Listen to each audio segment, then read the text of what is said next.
আমরা চাচ্ছি না সৃষ্টি হোক, আমাদের দাবিগুলো আমরা সদস্য বিশিষ্ট প্রতিনিধিদের সংস্থা উপদেষ্টার কাছে গিয়ে জানাবো।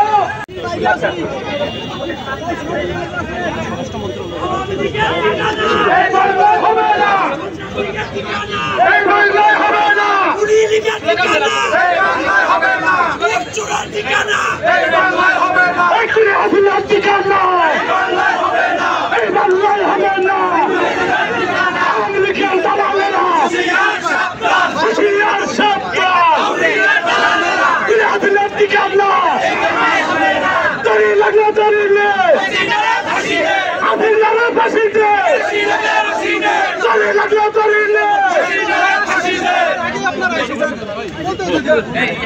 প্রিয় সাংবাদিক ভাইরা, আপনাদেরকে সহযোগিতা করার অনুরোধ করছি। আমাদের স্পষ্ট দাবি,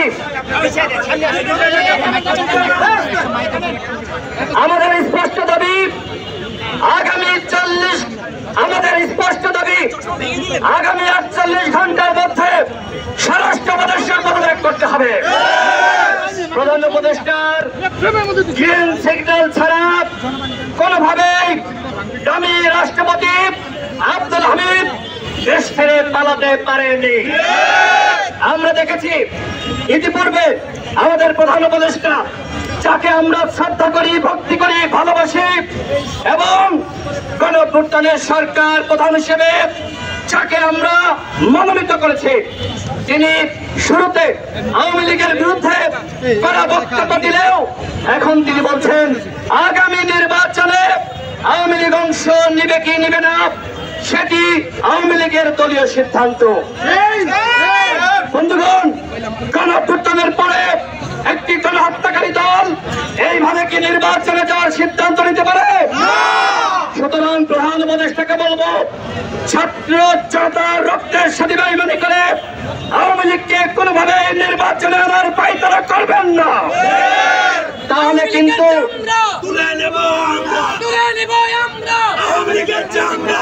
যদি এই রক্তের সাথে বেইমানি করে আওয়ামী লীগকে নির্বাচনে আনার পায়তারা করেন, তাহলে কোন উপদেষ্টা থাকতে পারবেন না। আপনাদেরকে জনগণ ম্যান্ডেট দিয়েছে আওয়ামী লীগকে নিষিদ্ধ করার, গণহত্যার বিচার করার, ঐক্যমতের ভিত্তিতে রাষ্ট্র সংস্কার করার, কিন্তু এই সরকারের 9 মাসেও এখনো পর্যন্ত আমরা গণহত্যার বিচারে কোনো তোড়জোড় লক্ষ্য করছি না। বরং অন্তর্বর্তীকালীন সরকারের কয়েকজন উপদেষ্টার সহযোগিতায় আমরা জেনেছি এই উপদেষ্টা পরিষদ রিফাইন্ড আওয়ামী লীগ গঠনের কাজে মনোনিবেশ করেছে।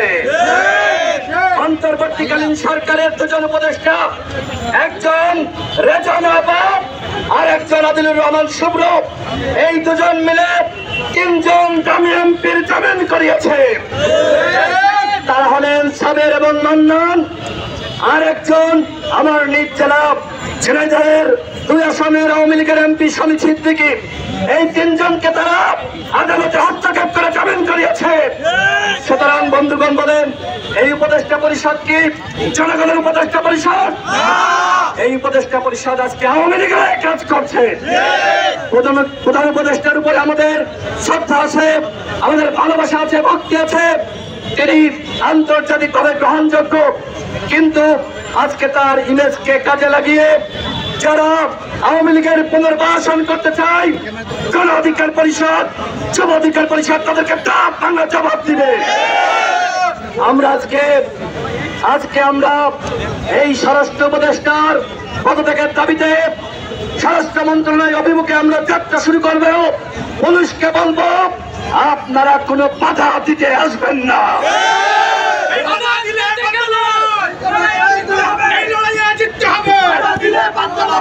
আপনারা আজকে যে চেয়ারে বসেছেন আমাদের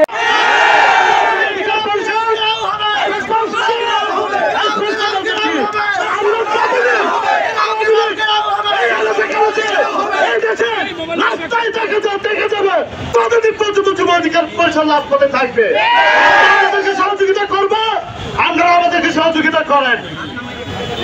প্রিয় সাংবাদিক ভাইরা, সংগ্রামের উপস্থিতি, আপনারা কি পুলিশ বেড়ে পিছিয়ে যান, আপনাদেরকে আমরা সহযোগিতা করবো।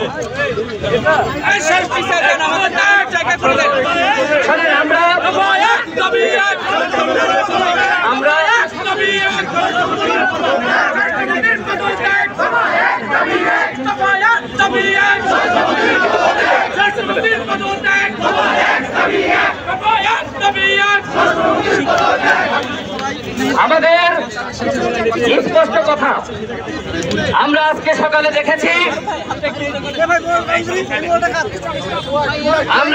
আজকে সকালে ঘুম থেকে ওঠার পরে আমরা গণমাধ্যমের সংবাদে দেখলাম আজকে ভোর 3:05 আমরা দেখেছি অন্তর্বর্তীকালীন সরকারের সহযোগিতায় প্রধান উপদেষ্টার গ্রিন সিগন্যাল পেয়ে হত্যা মামলার আসামি সাবেক দামি রাষ্ট্রপতি, এই দামি রাষ্ট্রপতি তিনি দেশ ছেড়ে পালিয়েছেন। অন্তর্বর্তীকালীন সরকার আমাদের সরকার, এই সরকার গণঅভ্যুত্থানের সরকার, কিন্তু আমরা লক্ষ্য করছি এই সরকার গণঅভ্যুত্থানের চেতনার সাথে বেইমানি করে তারা আওয়ামী লীগকে পুনর্বাসন করছে। কিভাবে, তার সহযোগিতায় দামি রাষ্ট্রপতি আব্দুল হামিদ দেশ ছেড়ে পালালো, তার কৈফিয়ত সরকারকে দিতে হবে।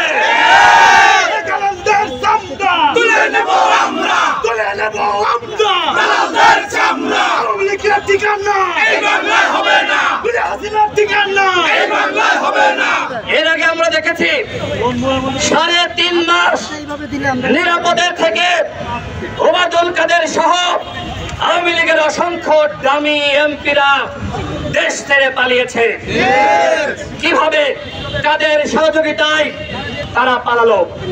এই যে আমাদের অন্তর্বর্তীকালীন সরকারের স্বরাষ্ট্র উপদেষ্টা, সে কি জানত না গতকাল দামি রাষ্ট্রপতি হত্যা মামলার আসামি আব্দুল হামিদ দেশ ছেড়ে পালিয়েছে এবং এর দায় সম্পূর্ণ এই স্বরাষ্ট্র উপদেষ্টা। সুতরাং আগামী 48 ঘন্টার মধ্যে এই স্বরাষ্ট্র উপদেষ্টার পদত্যাগ করতে হবে।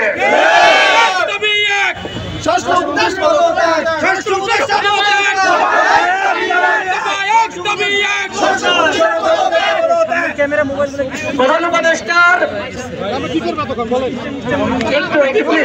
একটু সবাই পিছিয়ে যান,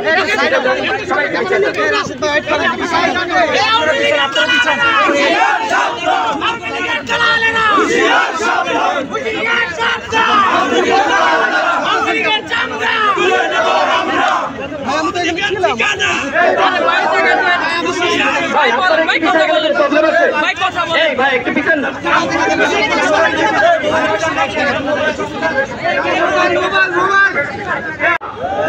যে সকল পুলিশের সদস্যরা আমাদের সংগ্রামের পথে পদাঘাতে দাঁড়াবে, তাদের পদত্যাগের দাবিতে আমরা আন্দোলন শুরু করতে রোডম্যাপ চাই। এই সরকার আজকে নির্বাচন নিয়ে তাল বাহানা শুরু করেছে, আর অন্যদিকে রাষ্ট্র সংস্কারের গল্প শুনিয়ে আমরা দেখছি আওয়ামী লীগকে